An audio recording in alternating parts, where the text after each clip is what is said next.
Paka rusape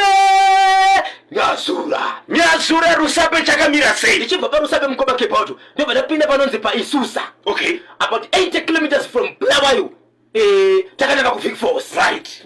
Tobva hapo ndodzoka pachoshe idzo dziripo tu ipapo dzepa isusa nechiweshe inyaya dzikada kufanana but yanda kutaka kutaura mukoba kepauto takabhoitaura ndepa rusape nyazura muna April tadzoka nayo ndopa yave. Okay, ini mwana komana mukoba kepauto haine murume ane mukadzi wake ndokubva takudatsika kurwara njere ndokuenda pane chimwe chikware chemakristu achinzada kubatsirwa. right. Ndokusuka ndova ruwadheni rochiwiri bini 4 akiro yespekishe mtura yemambo watu wari jumanda kia ndokunamatsiwa ndobvarwa pasi makwada pakuseri ndokubva adzoka ari 1 but akwanisa kuti zimwe njere dzake dzoda sei ndokubva abatwa nemakristu ayo ndobva vamurova. Yebo. ndokutizira kuhama dzake ndokumutevera ndokubva vamurova kusvikira baba vatevera ikoko kusvikira asumudza kuendesa kunzi rega ndinoudze mapurisa namababa vachiona kuti mwana wangu maroverwo aitwa vachidzoka vakaona makristu ayasumudza munhu vachifonera nepolisi kusvika vaenda kumapurisa mwana achisvika kuchipatara achibva afa.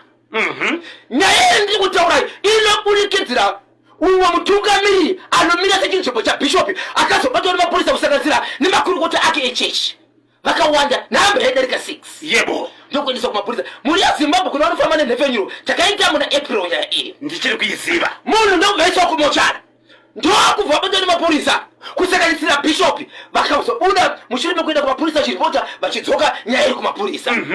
right mukoba kepi kusvika vazoisa postmortem but postmortem kubuda kwayo inenge iri kungotenderera haina zvakaona zvinozobuda pandava iri nazana nyatsoipiwa. Okay, nezuro chitunha ndopachakazodzoka kubva muna April. pakauya chitunha mukoba kepi chakasvika kuba 10 dzemanheru. vanhu ndokutakura chitunha ndokuenda vamba vabhishopi Kunosiya chitunha. ndokutanga kuimba vari ipapo. Hey! nyarara mari yawo nguva yako yaita sei vachimba vari ipapo about 1 hour to 30 minutes to 2 hours varipo ipapo ndokuzosumudza chitunha zvakare ndokuenda pachechi yabhishopi va ndokunorova 30-40 minutes 1 hour varipo ipapo ndokuzotakura chitunha vakuedza vakuenda kumusha kwachaenda kunovigwa. Right. so ndonzira yakazoitika kubva panyaya iyeyi iko zvinhu zvobata but chitunha pachakaenda pamba kuma 10 usiku hapana akabuda panze zvekuratidza kuti vagari pamba pane vanhu. Vese vanga vari mudzimba. hambei kuti vanga varimo here kana kuti asi vanhu vese vanoti iwo kana kwavira vanonorara mudzimba dzavo.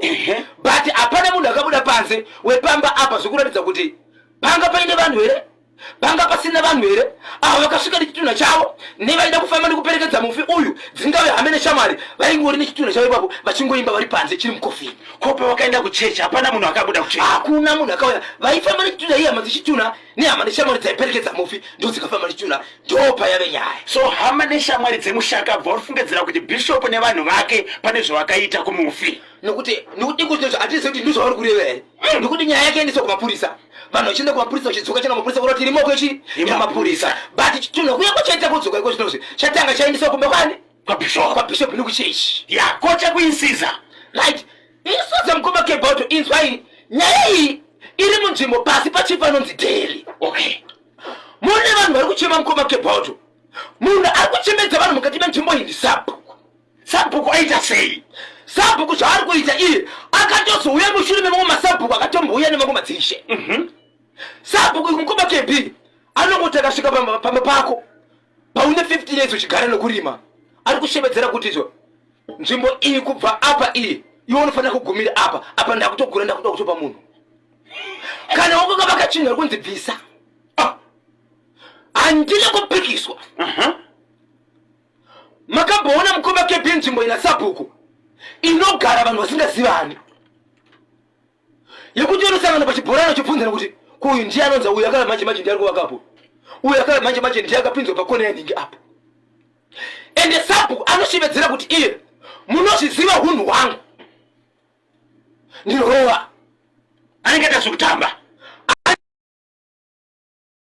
kugura stendi akamurova nekumupini wedemo ari kushevedzera kuti anoramba zvandiri kutaura izvezvi ndinogona kumurova zvakare. nzvimbo yandiri kutaura mukoba kepi munyika ino yezimbabwe munozivikanwa nezvipfuwo zvamunozivikana nezvipuwo zvakafanana nemapenda mbudzi nemakwai. Zvinotofanira kuti pese panogara vanhu zvinofanira kunge paine nzvimbo yezvinhu izvi. Asi nzvimbo iyi haichisina zvinhu izvi. Sabhuku ane vanhu vanodarika 200 muvillage imwe chete. Right? Chinova chinhu chekuti kune mamwe villages kutogura kunzi Sabhuku number 1 Sabhuku number 2 but iye ari 1. Ane varume 3 vanofamba nawo. Vekuti vanogona kunzi iwo pawatangira apo gura ipapo uchienda kumberi. Vanhu vari kuchimba chiti munyika tiri ndiye Zimbabwe takasununguka. Takapiwa zvinhu nevakaenda kare tikasara tiine mugambi. But nzvimbo dzedu dziri kugurwa nemunhu ari kuti handidi kupikiswa. Ukandipikisa unoziva ndinorova ndinoine demo ipapo.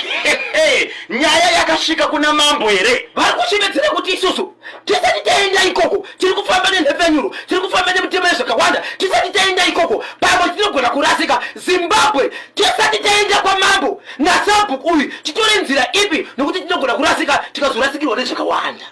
Vedare muri kunzwa kanyaya iyo mati ndeyekupi insiza isusa. Okay.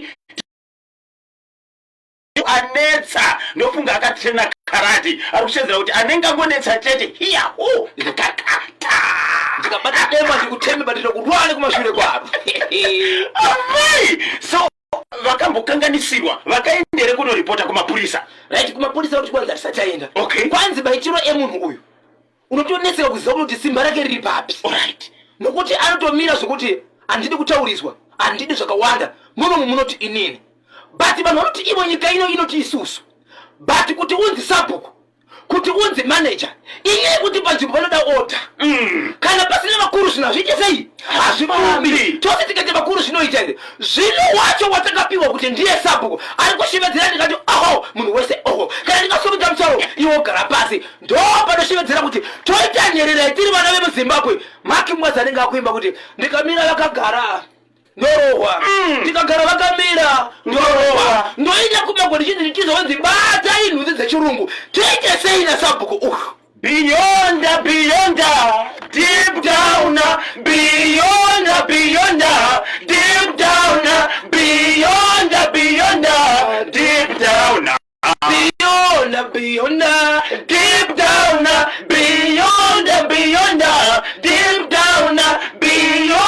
beyond, deep down. Paka chiweshe chakamira sei kune manzvimbo kumaresettlement ikoko hakuna maSabhuku. Okay. Vanhu ndokubva vapiwa minda nemasenza vanogara ikoko. Right, velazy ndo vange vari mukati mekuenda ikoko kunotora mari dzemutero. Right. Zvichienda nekuti ofaleta ndiye Kanyemba, ofaleta ndiye Bhozho, ofaleta ndiye Ezra, epakuloti ofaleta ndiye Kanyemba Bhonzo. Kanyemba Bhonzo ndiye anesiteri noshanda kana mari ichibhadharwa inobuda iri yaKanyemba Bhonzo. Ndizvozvo inzwai zvakuitika ipapo. Velazy pavakasaindi ikoko kukanzi kansela ndova kuchienda kunotora mari then vozoendesa kopi kulens zviri muorder yavo. Yes. Inzwai kansela maendero ari kuita iko zvinozvo. Kansela ari kuti akasvika pamba akaona paine vanakomana vari over 18 years kana uine vana 6 vauri kushanda navo vachirima munda kana iri $5 yaibhadhara Kanyemba Bhonzo Patrick Isabel vana vese ivavo $5 per head. Kana vari vana 6 by 5 multiply by number yevana vauinawo but offer letter ndeyakanyemba. Hey! But pamaridzi padziri kuitwa izi hapana receipt. Pavanoenda kansela kunosarenda mari kulens kana kuti kuhofisi yelens havasi kudzoka nereceipt. Havasi receipt. Okay. Kudhara mareceipt aiuya iye. Aiuya. Yes. Saka iwo vane lendi ikati vari panzvimbo idzi pauri kubvunza kansela ari kuti kudini. Aiwa hapadi uye kutaura ndini boss is always good. Mukada kuneta ndoita mapepa ndini ndiri kutoka. Saka hapana chavati vaita ndo pavari kuchema zvikanzi mbudzi kuzvarira pavanhu unzi ndidzingirwa imbwa. Yebo. Anyway ava ndo vanoenda kumaofisi vachidzoka nezvichemo zvedu tichivapa zvichemo zvedu vachienda kozvo vari kuteka kudaiso zvimwe tikamhanya takanganisa totozonzibvai pano zvachose tiite sei tibatsirei ichiweshe iyo chiweshe.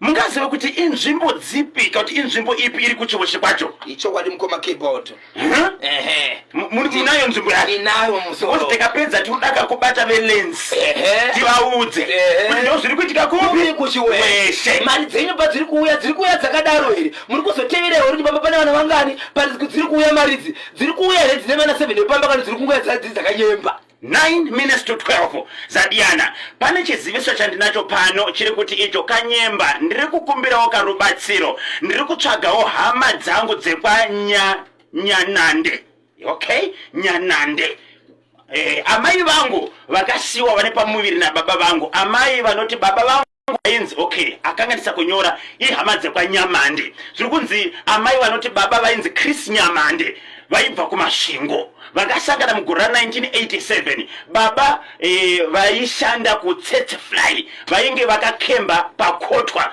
amai vaigara mubhuku ramagohoto kumudzi panonzi pachifuchira school kana paine anoziva please ndatambura nekutsvaga hama dzangu dzekwanyamande vakateerera baba vangu kana vari vapenyu Chris Nyamande kana hama dzababa vangu dzaChris Nyamande right ndini mwana wenyu ndiri kukutsvagai ndibatei panhamba dzenhare dzinoti 0783 041147 0783 041147 0783 041147 kekupedzisira nhamba idzi 0783 041147 ndibatsirewo handina kana hama 1 yandinoziva ndoda kuzivawo kamutupo wangu amai vanonzi